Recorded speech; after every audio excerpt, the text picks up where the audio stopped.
नमस्कार दोस्तों, आपका स्वागत है मेरे YouTube चैनल पर। हम जानते हैं कि भगवान शिव शंकर की पूजा करने के लिए बहुत अधिक सामग्री की आवश्यकता नहीं है। हमारे महादेव तो सामान्य बेलपत्र से संतुष्ट हो जाते हैं। उनकी बनाई हुई इस सृष्टि में इतनी सारी चीज़ें हैं, तो ये बेलपत्र उनका इतना प्रिय क्यों है और इस बेलपत्र का जन्म कैसे हुआ, आइए जानते हैं इस वीडियो के माध्यम से। एक दिन भगवान विष्णु और माता लक्ष्मी बैकुंठ में बैठे हुए बातें कर रहे थे।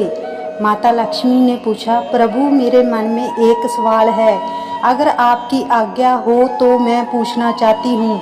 विष्णु जी मुस्कुराए और बोले, एक क्यों, आप 100 सवाल पूछ सकती हैं। आप हमारी अर्धांगिनी है, आपके पास ये अधिकार है। तब माँ लक्ष्मी ने पूछा, प्रभु आपको सबसे प्रिय कौन है, इसका उत्तर देकर मेरा संदेह दूर करें। विष्णु जी ने जवाब दिया, आपको क्या पता नहीं प्रिय, मेरे भक्त मेरे सबसे प्रिय हैं और सभी प्रिय भक्तों से सबसे प्रिय है महादेव शिव। जो शिव जी की पूजा करता है वह मेरा भी प्रिय है।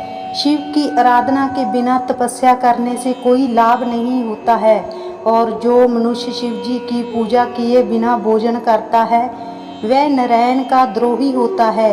ये सुनकर माँ लक्ष्मी खुश होकर बोली, प्रभु तो फिर मैं तो इस सुख से वंचित हूँ। मैंने आज तक एक बार भी शिव जी की पूजा नहीं की है।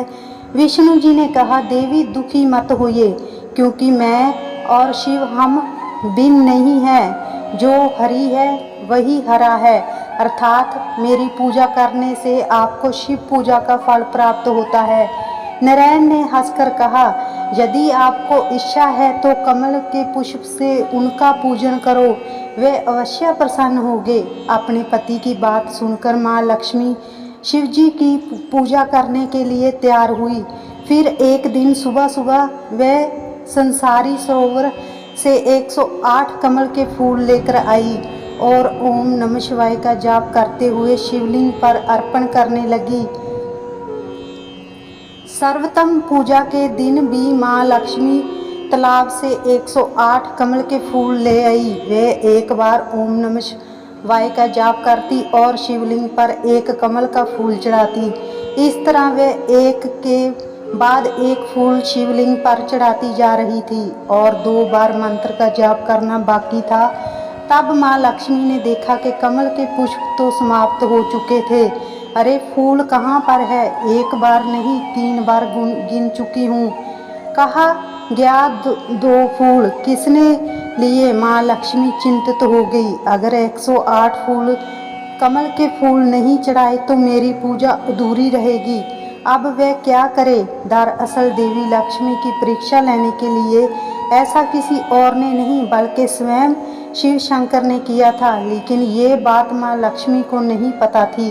वह तो एक ही बात से चिंतित थी कि ये पूजा पूरी कैसे की जाए।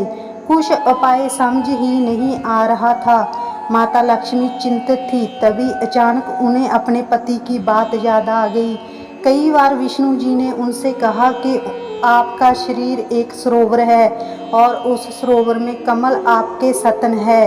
ये याद करते हुए माँ लक्ष्मी ने अपने उद्देश्य को पूरा करने के लिए अपने सतन काटकर शिवलिंग के मस्तक पर चढ़ाने का मन बनाया। जब तेज धार वाले चाकू से अपना सतन काटने गई तो वह बहुत प्रसन्न हुए और देवी को नमस्कार किया। वह बोले, माँ हमारा सौभाग्य है कि आपके अंगों से उत्पन्न होकर आज हम शिव के मस्तक पर सुशोभित होंगे। जिस मस्तक पर गंगा का वास है, चंद्रमा सुशोभित है, वहीं हम निवास करेंगे। तब देवी ने कहा, मैं ना शिव जी के चरणों की पूजा कर रही हूँ, परंतु आप मस्तक की पूजा करेंगे। ऐसा करने पर शिव जी जरूर प्रसन्न होंगे। देवी ने अपना बायां सतन काटकर मंत्र पढ़कर शिव जी के मस्तक पर चढ़ा दिया। फिर जैसे ही वह दाहिना सतन काटने को तैयार हुई, अचानक स्वयं शिव शंकर उनके सामने प्रकट हुए। ऐसा दिव्य रूप चांदी के पर्वत के समान विशाल शरीर, मस्तिष्क पर चांद चमक रहा था, जटा से गंगा बह रही थी, सारा शरीर राख से ढका हुआ था, हाथ में त्रिशूल। कितना अद्भुत रूप है महादेव का। माता लक्ष्मी ने शिवजी के दर्शन किए और उन्हें प्रणाम किया। हे महादेव शिव शंभु, माता पार्वती जिन चरणों की पूजा करती है, जोगी जन जिनका नित्य ध्यान करते हैं, उन चरणों की पूजा में ही मेरा समय बीते।